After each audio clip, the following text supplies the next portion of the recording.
Halo guys, welcome back to CVT Cars Videos and Talk Shows. Balik lagi sama gue, Reza Rever. Ya, Suzuki Ignis, mobil yang hadir sejak tahun 2017 dan datang waktu itu langsung menggemparkan pasar kelas city car. Karena pada saat itu dia hadir dengan fitur yang paling lengkap, namun dengan harga yang masih bersinggungan dengan kelas LCGC. Sehingga memang Suzuki Ignis sejak 2017 pernah bahkan bertahun-tahun menjadi juara di kelasnya dan mengalahkan Brio dan Mirage waktu itu dan juga Picanto dan lain-lain. Namun kini sudah berusia 3 tahun, ia di tahun 2020 akhirnya mendapatkan update sebuah facelift. Dan fitur-fitur apa saja yang bertambah? Dan bertambah kerenkah mobil ini dan mampukah ia kembali menjadi raja dari kelas pasar city car? Langsung aja kita bahas. Ini dia, the new Suzuki Ignis.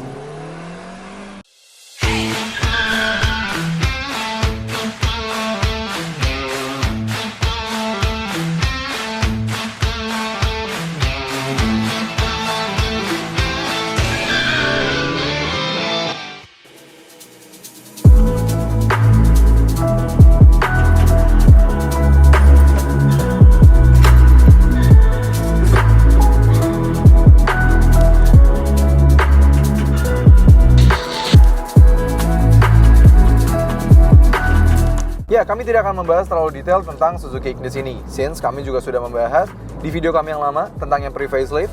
Kami bisa cek juga di situ. Kami akan membahas kelebihan dan kekurangan juga bedanya dari si Ignis facelift ini dengan yang pre-facelift. Dan langsung aja kita mulai dari kelebihan pada bagian desain depan. Ya, langsung aja kita bahas apa aja yang berubah dan yang bagus dari Suzuki Ignis di bagian eksterior depan. Di bagian eksterior depan, dia memiliki desain yang masih mirip-mirip, tapi kini di bagian grillnya sudah menggunakan basis desain U, yang mana ini seperti heritage-nya Suzuki yang SUV-nya, seperti di Jimny, Suzuki Vitara yang di luar negeri, semuanya sudah menggunakan desain lekukan seperti ini di pada grillnya. Dan ini juga match dengan headlamp-nya yang LED DRL yang ada di sini juga bentuk seperti U. Jadi overall di depan sangat bagus dan punya bahasa desain yang jelas dan liningnya tertata sangat baik. Ditambah lagi dari generasi yang pre-facelift juga Suzuki Ignis ini sudah menggunakan lampu yang berteknologi sangat baik. Sehingga dia juga sudah menggunakan proyektor, sudah ada LED DRL dan sudah ada levelingnya. Jadi sangat lengkap untuk bagian lampunya. Dan yang berbeda lagi di generasi facelift ini adalah penggunaan lower garnish di bawah sini yang sudah memberikan aksen silver, sehingga dari depan memang walaupun meski tidak banyak tapi terlihat terasa lebih fresh jika dibandingkan dengan generasi sebelumnya. Karena secara overall desain Ignis juga dari depan memang sangat bagus dan unik dan sangat berbeda dan stunning juga dibandingkan dengan rival-rivalnya. Berikutnya kekurangan pada eksterior depan. Kekurangan di depan sini tidak banyak karena memang secara desain Suzuki Ignis sudah sangat bagus, tapi hanya satu saja yang kami komentari karena perubahan di depan sini tidak terlalu banyak dan fog lamp-nya yang masih menggunakan halogen biasa. Tapi secara overall jujur, Suzuki Ignis ini dari depan sangat bisa meng-catch perhatian orang-orang di jalanan. Next kita bahas soal mesinnya. Lanjut mesinnya menggunakan kode K12M dengan tenaga 83 PS dan torsi 113 Nm. Tenaga itu dialirkan ke roda depan melalui transmisi 5 percepatan manual dan 5 percepatan AMT. Mesin ini terkenal dengan efisiensinya, juga kecepatannya, dan juga akselerasinya yang cukup baik meski memiliki tenaga yang tidak terlalu besar. Berkat penggunaan bahan-bahan material dari mesinnya yang tidak berat, sangat ringan sehingga bisa meningkatkan efisiensi dan juga akselerasi. Kap mesinnya pun sudah bagus diberi cover dan sudah dicat sewarna body. Namun pastinya tetap ada kekurangan untuk bagian mesin. Kekurangannya adalah tidak ada sama sekali update pada bagian mesin sama sekali di generasi facelift ini. Dia masih menggunakan mesin yang sama dengan Ignis pre-facelift sehingga sebenarnya tidak ada yang berbeda di bagian mesin ini. Tapi itu bukan hal buruk sih sebenarnya, tapi ya sayang sekali harusnya facelift bisa ditingkatkan mesin sedikit mungkin horsepower-nya atau torsinya, atau menggunakan transmisi baru, tidak AMT, yang mana banyak sekali mengundang diskusi dan perdebatan di sosial media karena penggunaan transmisi AMT itu sangat-sangat butuh penyesuaian. Lanjut pada sisi bagian samping dimulai dari poin positifnya. Dari samping Suzuki Ignis menggunakan approach yang memang cukup unik. Dia memang dari sebelum facelift pun dia sudah menggunakan approach dia hatchback city car yang ke SUV-SUV-an berkat menggunakan roof rail yang proper roof rail nih yang bisa langsung kita pakai untuk berpetualang. Dan juga ground clearance yang cukup tinggi di 180 mm, bahkan beberapa SUV banyak yang masih berada di bawah 180 mm, dan juga panjangnya yang tidak sampai 4 meter ini membuatnya cukup quirky dan unik, dan stylingnya juga bagus sekali ya. Di sini dibuat mengotak dan dihitamkan pilarnya, di sini juga hitam. Lalu juga ini ala-ala desain heritage Suzuki, ada 3 garis di sini itu juga tetap ada di dalam mobil ini. Dan khusus untuk warna orange ini dia juga sudah mendapatkan dual tone roof baik di atas sini dan juga di spion dia mendapatkan warna hitam sehingga terlihat sangat sporty dan ke SUV-SUV-nya makin baik. Dan ditambah lagi untuk ukuran sebuah city car dan di rentan harganya dia yang termasuk bukan yang terpaling mahal, dia masih termasuk yang paling cukup terjangkau di kelasnya. Dia sudah disematkan kunci keyless entry yang mana ini fitur yang sangat baik sekali di samping sini. Karena ada beberapa rivalnya yang lebih mahal dari dia pun masih belum disematkan keyless entry. Tambah lagi dia juga sudah retractable spionnya dan juga sudah ada LED turning lights di spionnya. Jadi fiturnya cukup lengkap. Dan pastinya ia tetap memiliki kekurangan di samping ini. Kekurangan di samping sini ya memang seperti yang gue bilang tidak banyak perubahan pada bagian samping. Perubahan memang hanya banyak di bagian depan dan di bagian belakang. Ya, dan itu purely kosmetik saja, tidak banyak perubahan pada fitur-fiturnya. Dan di samping sini kalian lihat memang tidak banyak perubahan, velgnya juga masih sama menggunakan 14 inci, tidak bertambah dari generasi yang pre-facelift, jadi masih sama dan masih menggunakan single tone warna hitam saja, yang mana memang sometimes terlihat sedikit membosankan. Seharusnya bisa dibedakan dengan varian GL yang juga varian di bawahnya yang juga menggunakan 14 inci, harusnya di sini bisa ditingkatkan dengan menggunakan 15 inci mungkin seperti sama dengan rivalnya, dan juga penggunaan rem tromol yang masih ada di bagian belakang. Ya mungkin seharusnya pas facelift ditambahkan sedikit supaya meningkatkan fitur tambahan dari samping sini.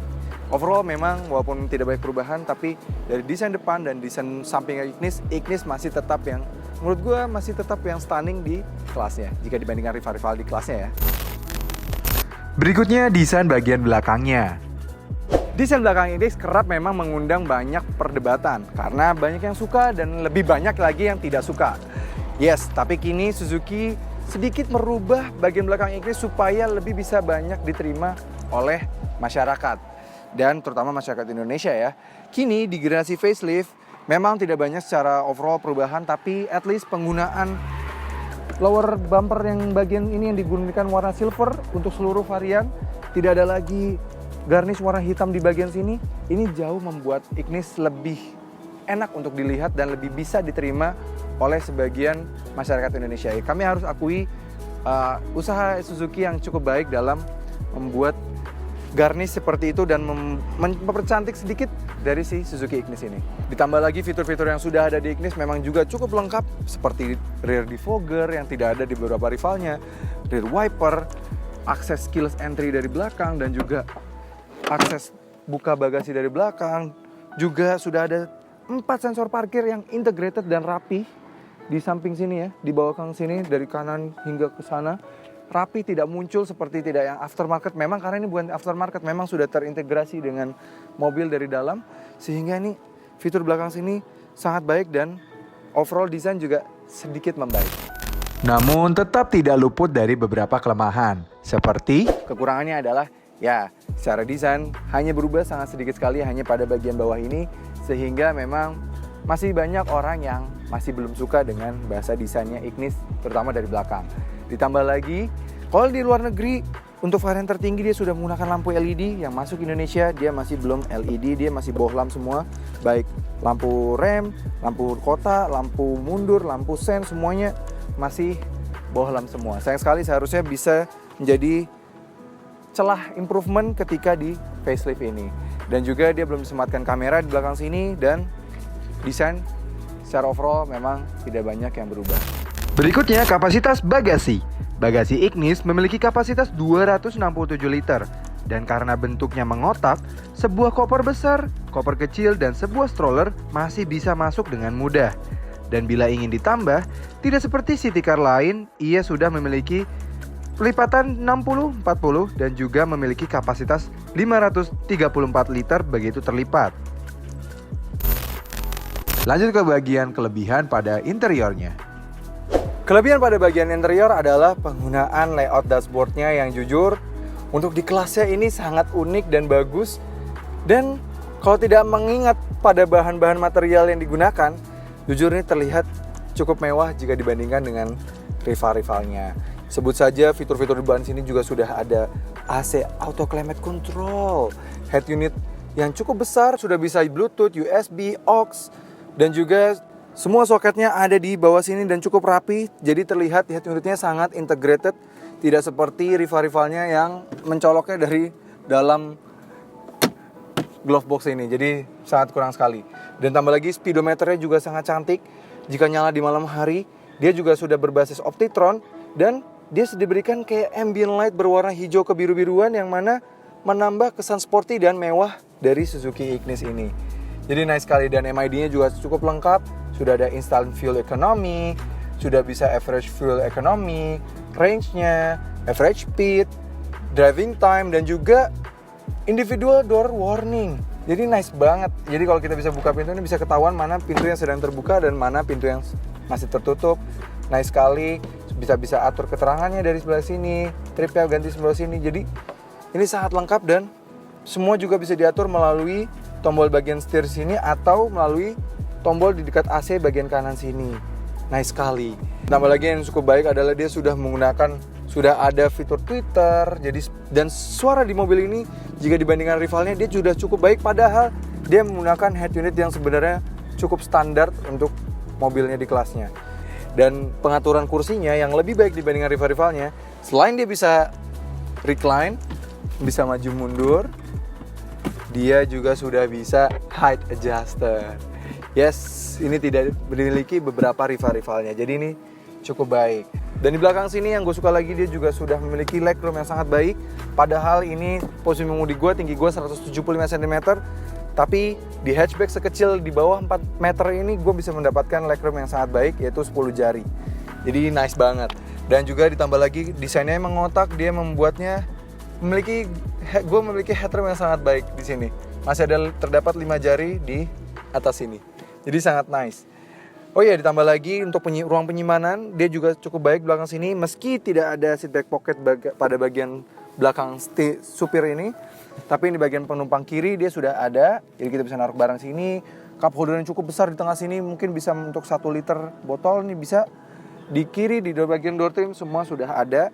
Terutama pada bagian door trim, dia bisa menghold sebuah botol 1 liter, sehingga ini cukup sangat praktikal jika dibandingkan dengan rivalnya yang mana tidak memiliki cup holder sebesar ini pada bagian door trim. Jadi nice sekali. Ditambah lagi dia juga sudah ada ruang penyimpanan yang sangat besar, 3 layer. Mulai dari sini yang paling useless karena memang ini kecil sekali. Kami juga bingung nih sebenarnya untuk apa, tapi at least ada. Dan di dalam sini ketika dibuka dia ada dual split. Jadi atas dan bawah. Dan ini juga yang bawah dia cukup besar. Dan kalau kami bisa bandingkan, jika dibandingkan dengan Suzuki R3, ini bisa glove box bagian tengah sini jauh lebih besar dibandingkan milik Suzuki R3. Jadi nice sekali. Ditambah lagi di belakang sini dia juga sudah ada sistem safety, yaitu Isofix tether untuk 2 sisi kursi bagian belakang, sehingga mempermudah untuk memasukkan car seat di belakang sini. Dan ditambah lagi pintu yang bagian belakang sini juga bisa membuka hingga hampir 90 derajat, sehingga ini benar-benar sangat mempermudah memasukkan car seat ke dalam mobil. Itu salah satu fitur yang tidak dimiliki dengan rivalnya. Namun ia tetap memiliki kelemahan di interiornya. Tidak adanya perubahan dari generasi pre-facelift, dan juga tidak adanya update dari head unitnya yang seharusnya seperti di luar negeri. Dia di kanan kirinya ini, di cover bezelnya ini diberikan aksen piano black sehingga lebih menyatu dengan head unitnya. Di sini tetap dibiarkan hitam doff, abu-abu doff gini. Jadi terasa head unitnya aftermarket. Memang dengan penggunaan itu tetap menggunakan aftermarket. Misalnya Piano Black tetap aftermarket. Tapi at least tidak terlalu terlihat seperti aftermarket jika menggunakan yang Piano Black seperti ini. Ini sayang sekali masih Piano Black dan bahannya juga material keras. Itu pun berlanjut pada dashboard, semuanya masih keras. Wajar sih memang karena di sebuah kelas city car tidak ada yang menggunakan bahan fabric. Ini masih keras semua ya hingga ke sini-sini. Ada aksen karbon palsu. Bagian door trim juga keras-keras semuanya. Material door trimnya juga pun berlanjut hingga ke belakang. Dia tuh cukup keras hingga ke belakang sini. Dan ya itu memang wajar sih karena ini adalah kelas city car yang dimana kelas city car tidak biasanya jarang sekali yang sudah menggunakan fabric ataupun kulit apalagi. Yang gak gue suka lagi, walaupun di sini ada cup holder yang cukup besar di sini, tapi dia tidak ada 12 volt socket sama sekali, tidak ada USB socket untuk mengecas sama sekali. Jika dibandingkan rivalnya, sudah ada rivalnya yang menyematkan USB socket di bagian jok depan ini sehingga bisa mengecas gadget kalian untuk penumpang bagian belakang. Dan kekurangannya lagi adalah tidak adanya headrest untuk penumpang bagian tengah sehingga penumpang bagian kiri dan kanan saja yang mendapatkan headrest. Dan tidak adanya lampu untuk bagian tengah sehingga kalau ketika malam hari mencari barang untuk yang bagian belakang, penumpang belakang, ya kalian akan sedikit kesulitan karena tidak ada lampu, hanya ada bagian depan saja. Sayang sekali. Selesai dari interior, lanjut ke pembahasan driving impression dan dimulai dari kelebihannya.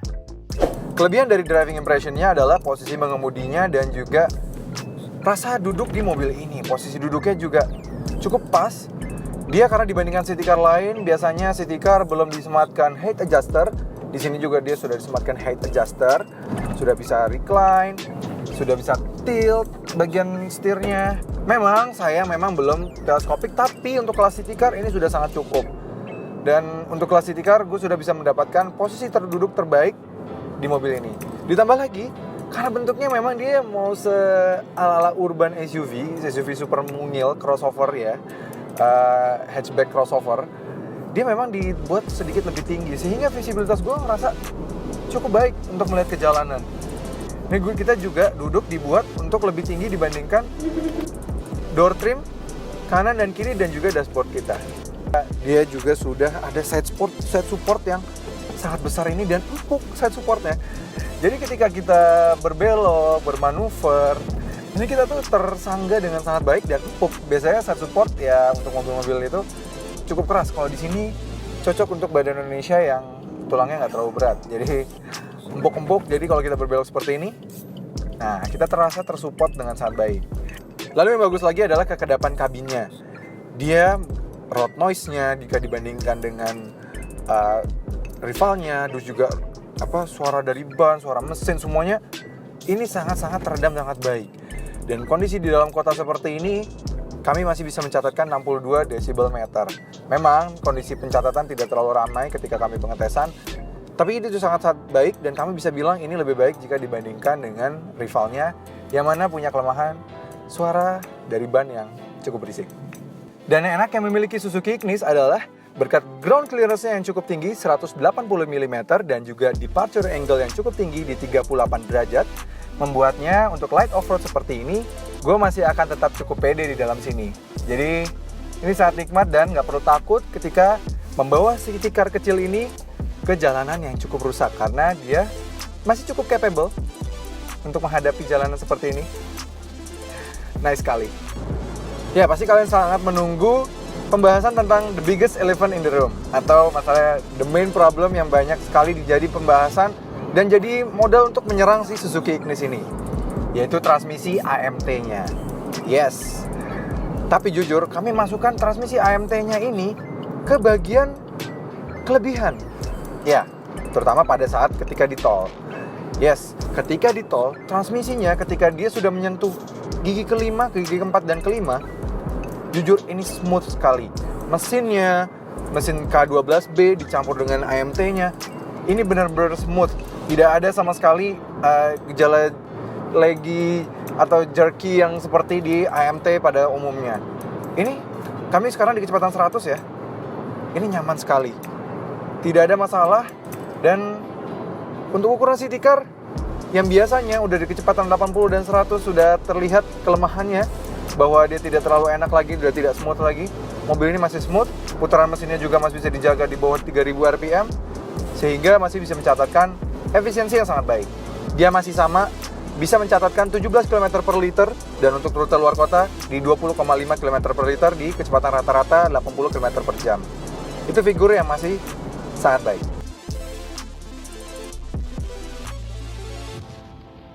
Oke, ada satu hal lagi yang baik dalam mobil ini, yaitu akselerasi. Langsung aja kita tes. Untuk mendapatkan figur akselerasi terbaik adalah dengan cara merubah ke mode manualnya, lalu kita pindahkan sendiri secara manual. Yuk kita tes. Yuk langsung gas.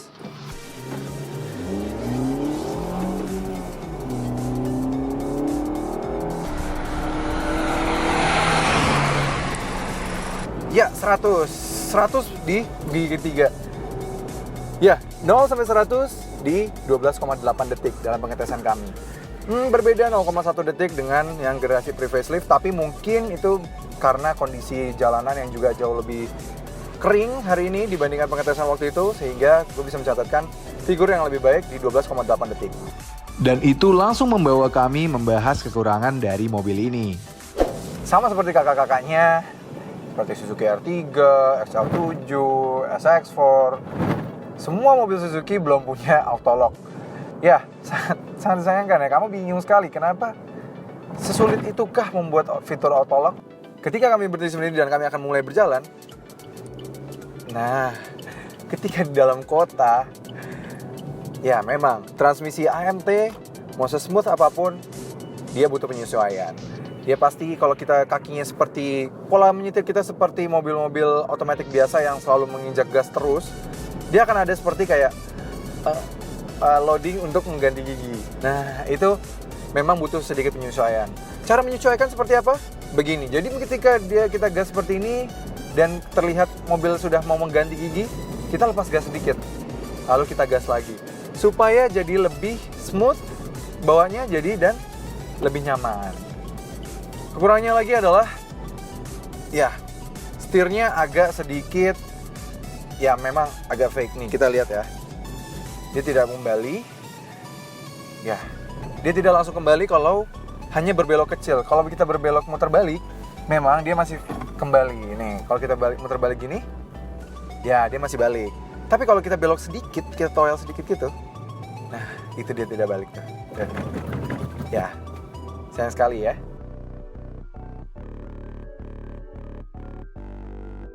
Ya, akhirnya pada kesimpulan dari review Suzuki Ignis facelift ini, bisa disimpulkan bahwa penyempurnaan pada eksterior di Suzuki Ignis ini adalah sebenarnya karena untuk mengurangi masalah banyak yang tidak suka pada desain bagian belakang.